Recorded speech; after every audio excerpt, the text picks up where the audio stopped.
Good morning. Welcome to Kilat Shari Torah's daily review of the laws and customs of Purim, Hilchos Purim, for Monday, March 7th. We've been talking about matanos lavyonim, gifts to the needy, to the poor, which we are obligated to give on Purim.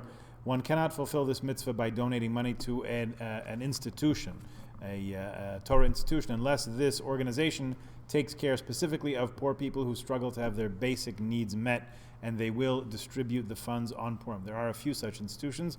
However, by and large, most Jewish organizations are not of this style. Therefore, if you give a donation to the school or something like that, that generally would not qualify as fulfilling the mitzvah of matanos le'evyonim. In order to fulfill the mitzvah, the recipient does not need to be aware of the identity of the donor, so it is okay to give an anonymous gift. And one should not give a gift before Purim to the poor person. Because you should give a gift, but not as matanos lavyonim, because the money may be spent before Purim, and the point is to enjoy it on Purim itself. However, before Purim, you can give money to a messenger who will deliver the money on Purim to a poor person. There's no requirement for the poor person to use the money specifically for Purim meal. They could do whatever they like with it. If a person finds himself on Purim in a place where there are no poor people, one can set aside money and give it after Purim in an envelope, in a pushka, whatever. One should, however, try to anticipate the situation and send funds before Purim to make sure they are distributed on Purim. If you need help with that, please speak to me. The giving of tzedakah on Purim is different, of a different quality than the rest of the year.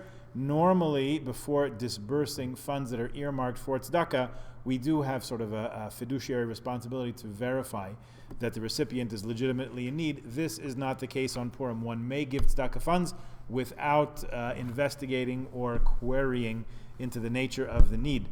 This is based on the words of our sages brought in the Sifrei Halacha. Kol ha-poshet yad noistim lo. You should give tzedakah to all who extend a hand in need.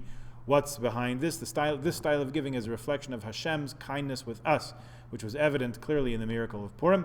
We were saved without God examining whether each individual member of the Jewish community merited to be rescued from this terrible plan. Rather, God boundlessly poured out kindness upon us. It's incumbent upon us, therefore, to emulate God's ways on Purim in the same fashion. So there you go. However, the obligation to give to anyone who asks for help does not apply to those collecting for institutions, only to individuals. Individuals should receive. Don't have to give them the whole farm, but you can give everybody a little something at very least. However, once they come collecting for the institutions, that is a different story, and you can, in fact, investigate that. Okay, we'll continue tomorrow, so please join us then. Have a wonderful day.